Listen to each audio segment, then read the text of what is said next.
Hello students, welcome to my YouTube channel today's on education. प्यारे बच्चों, जैसा कि हम पढ़ रहे हैं 6th क्लास हिस्ट्री का सेकंड चैप्टर, जिसका नाम है आरंभिक मानव की खोज। आरंभिक मानव की खोज में, ठीक है, तो जिसमें हम पहला पार्ट जो है इसका पढ़ चुके हैं और आज हम पढ़ेंगे इसका दूसरा पार्ट। पहले पार्ट में हमने क्या पढ़ा है? पाषाण औजारों का निर्माण, तो ये हम पढ़ चुके हैं, ठीक है। तो आज हम पढ़ेंगे दूसरे पार्ट में आग की खोज। तो आग की खोज में क्या कुछ हुआ था तो सब जानने को मिलेगा आज, ठीक है। तो चलिए शुरू करते हैं। आग की खोज। आग की खोज पूरा पाषाण काल में या मध्य पाषाण काल में या नव पाषाण काल में कब हुई थी? तो कुछ इसके अवशेष मिले हैं, यानी कि कुछ अवशेष ऐसे मिले हैं जिसके आधार पर ये कहा जा सकता है कि प्रारंभिक समय में आग की खोज हो चुकी थी, ठीक है। तो किस चीज़ का अवशेष मिला है? राख का अवशेष मिला है, यानी राख का अवशेष मिला है, जिसका बिल्कुल साफ साफ मतलब यही है कि उस समय में आग की खोज जो है हो चुकी थी। यानी आरंभिक समय में क्या था? शुरुआती दिनों में लोग आग जलाना सीख गए थे और आग का इस्तेमाल कब कब करते थे लोग और क्यों करते थे? तो आग का इस्तेमाल वो रोशनी के लिए करते थे, यानी उजाला रहने के लिए करते थे, और मांस को पकाने के लिए करते थे, जो कि मांस उनका भोजन था। तो मांस को पकाकर जो है खाते थे। तो एक यूज़ ये भी था उनका, और ख़तरनाक जानवरों को दूर भगाने के लिए जो है आग का इस्तेमाल किया जाता था, ठीक है दोस्तों। आई एम श्योर आपको समझ में आ रहा होगा। तो अगला टॉपिक देखते हैं। तो अगला पॉइंट है हमारा बदलती जलवायु। प्यारे बच्चों, ये जो जलवायु है, बहुत सारी चीज़ें जो हैं जलवायु पे, सिर्फ और सिर्फ जलवायु पे निर्भर करती हैं। अगर जलवायु लोगों के रहने योग्य होगी तो लोग वहाँ पे रहेंगे। अगर लोगों के अनुकूल या उनके रहने योग्य नहीं होगी तो लोग वहाँ पर नहीं रहेंगे। यानी लोग कैसी जगह पे रहते हैं? जहाँ पर जलवायु ऐसी हो कि लोग ईजिली वहाँ पर रह पाएँ और उनके खाने पीने, पहनने और रहने के लिए अच्छे से इंतज़ाम हो सकें।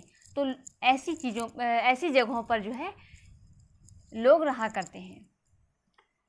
तो देखते हैं 12,000 साल पहले दुनिया की जलवायु में बड़े बदलाव आए, ठीक है, और गर्मी बढ़ने लगी, और इसके परिणाम स्वरूप कई क्षेत्रों में घास वाले मैदान बनने लगे।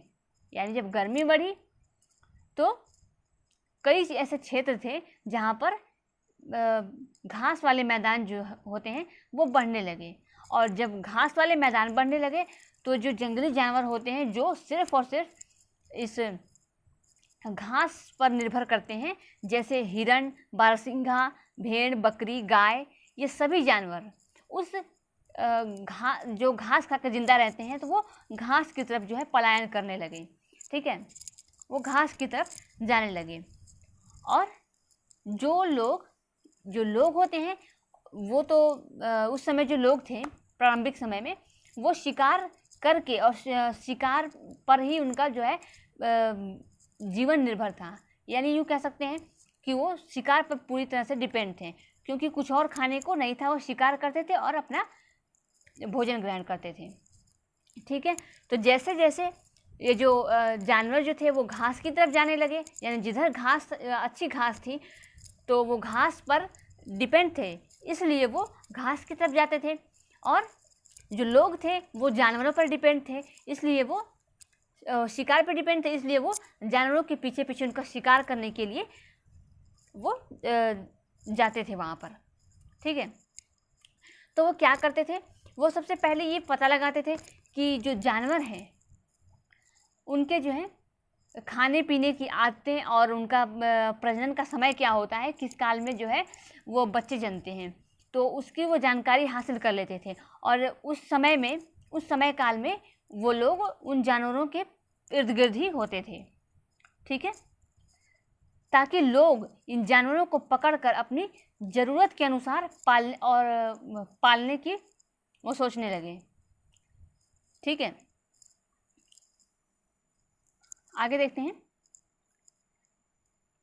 साथ ही और क्या होता था, जो उस समय प्रारंभिक समय में लोग जो थे मछली का भी उपयोग और भोजन के रूप में करने लगे थे, और मछली जो है एक महत्वपूर्ण स्रोत बन गई थी उनके भोजन का, ठीक है।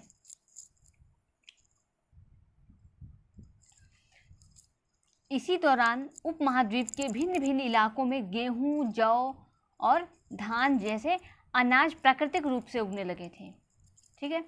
तो ये जो थे ये फसलें गेहूं, जौ और धान जैसे जो है अपने आप प्राकृतिक रूप से ये उग रहे थे, और यही अंदाज़ा लगाया जाता है, जो भी साक्ष्य मिले हैं यानी जो सबूत मिले हैं उसके आधार पर, कि शायद महिलाओं और पुरुषों और बच्चों ने इन अनाजों को क्या किया होगा, बटोरना शुरू कर दिया होगा और भोजन के रूप में इसको रखना शुरू कर दिया होगा, ठीक है। और साथ ही वे ये भी सीखने लगे होंगे कि अनाज कहाँ उगते थे और कब पककर तैयार होते थे।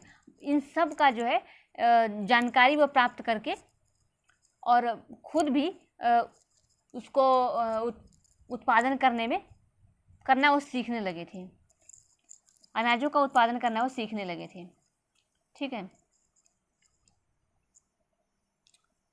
आगे देखते हैं। तो ये सब कुछ हुआ था पूरा पाषाण काल में, ठीक है। आगे देखते हैं।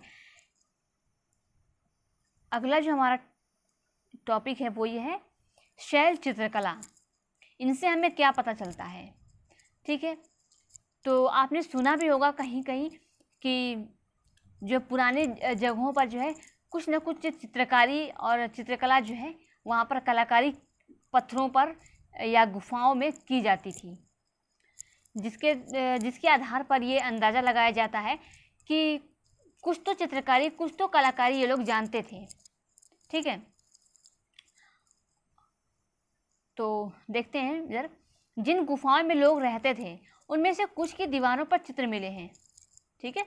और जिन गुफाओं में लोग रहते थे उनमें कुछ ऐसे चित्र मिले हैं दीवारों पर जिनमें कुछ सुंदर उदाहरण देखने को मिले हैं, जैसे मध्य प्रदेश और दक्षिणी उत्तर प्रदेश की गुफाओं से चित्र मिले हैं ऐसे, जिनमें जंगली जानवरों की बड़ी कुशलता से सजीव चित्रण किया गया है, ठीक है। इसका मतलब ये है कि जो इंसान थे उस समय प्रारंभिक समय में वो जानवरों के बहुत ही क्लोज थे, यानी कि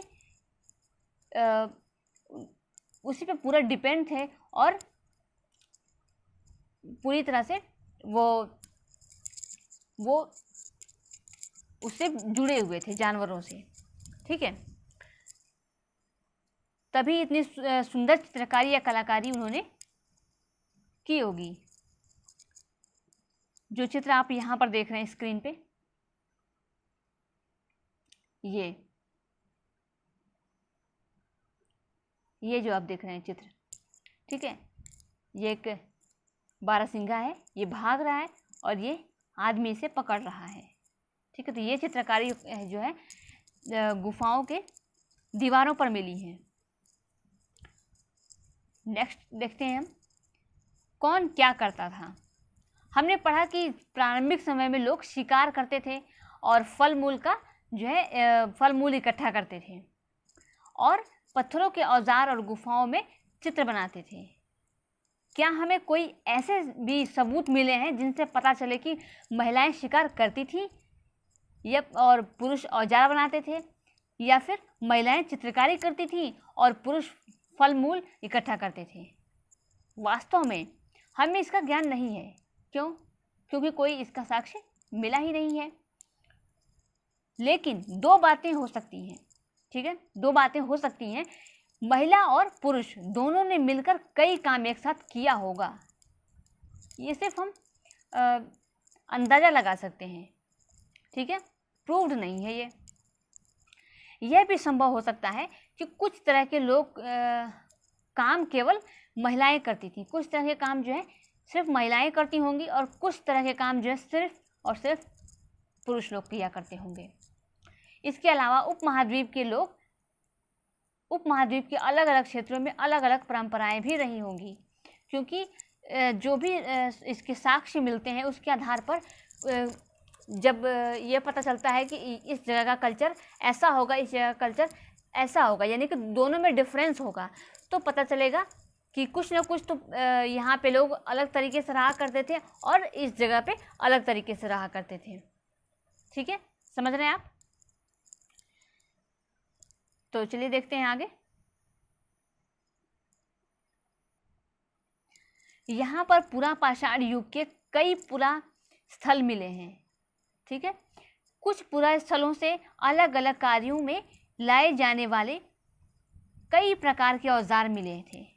ये संभवतः आवास उद्योग स्थल रहे होंगे, यानी सिर्फ अंदाजा ये लगाया जा सकता है कि आवास और यानी रहने की जगह और उद्योग स्थल जहाँ पर वो अपना काम करते थे, यानी जैसे औजार बनाना, हथियार बनाना, ठीक है, इस तरह के काम वो जहाँ पे करते थे। कुछ छोटे पुरा स्थलों में भी औजारों के बनाए जाने के प्रमाण मिले हैं। ठीक है, और इनमें से कुछ पुरा स्थल झरनों के निकट थे। अधिकांश औजार चूना पत्थरों से बनाए जाते थे। ठीक है, तो ज़्यादातर जो औजार या हथियार थे वो चूना पत्थर यानी डोलोमाइट से बनाए जाते थे। ठीक है, आगे देखते हैं।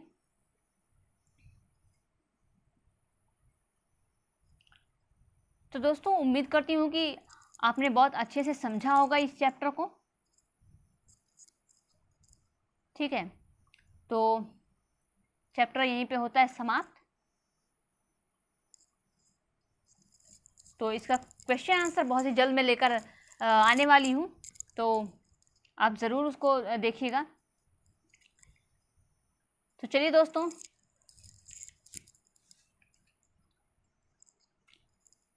आई एम श्योर आपको ये वीडियो बहुत ही पसंद आया होगा। पसंद आया होगा तो बिल्कुल आप इसे लाइक करें। ठीक है, ऐसे ही और वीडियोस पाने के लिए हमारे चैनल को सब्सक्राइब करें ताकि वीडियो की नोटिफिकेशन सबसे पहले आप तक पहुंच सके, और वीडियो को लाइक करना बिल्कुल ना भूलें।